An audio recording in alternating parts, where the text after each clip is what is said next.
pero algo que é igual de importante ou máis que os descontos é a atención ao cliente. Porque moitas veces hai moitos descontos, pero non sempre hai unha boa atención ao cliente. Non, é verdade, sí, algunhas veces sí. E a pregunta que nos facemos aquí na Hora Galega é: todo mundo vale para estar de cara ao público? Saímos á rúa a ver que opinan vostedes.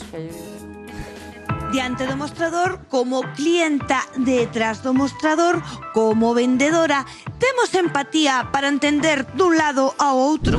Yo siempre intento atender a los clientes que vienen como me gustaría que me atendieran a mí. Al final trabajo cara al público y más o menos intento ponerme en la otra piel para, pues intentarlo tratarlo con el máximo respeto, como me gustaría que me trataran a mí. Ti eres das que pensa que o cliente sempre ten a razón? Bueno, y si no la tiene, pues hay que dársela. Penso que a veces tamén hai que valorarse a un mesmo e o que vendes e intentar que les entendan tamén a túa situación. Temos clientes, un pouco especiales, hai que saber levalos. Hai veces que entras e dis, vou contar hasta 10. Hai xente que ven comprar con moitísima educación, moito respeto, son moi cuidadosos collendo a fruta. Hai outras personas que tes que berrar porque tratan a fruta como se foran pedras. Bastante ben, pero sí, sempre hai algunha persoa que non lle gusta o teu papel de regalo, porque é así un pouco máis soso. Como reaccionas ti se che foufean así algo do que tes ti? Que digan, que lle poñan peros.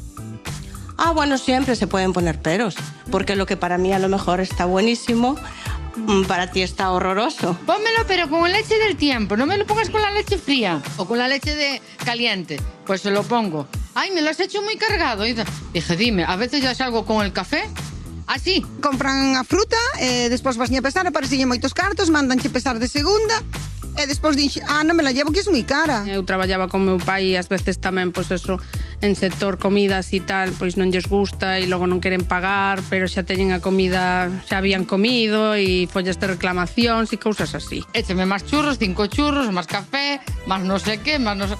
De eso sempre hai mucho. Como ti estás na parte de atrás, eles están na parte de fora, fante sentir como inferior, pero, non todo o mundo é igual. Hai que tenerle paciencia, sí, quererle un poquito al trabajo y a lo que haces y con armonía se lleva. Hai moita xente que lle falta moita empatía, moita educación. Hai falta de empatía. Sí, penso que a maioría da xente debería traballar nun sector de cara ao público para ver que é complicado.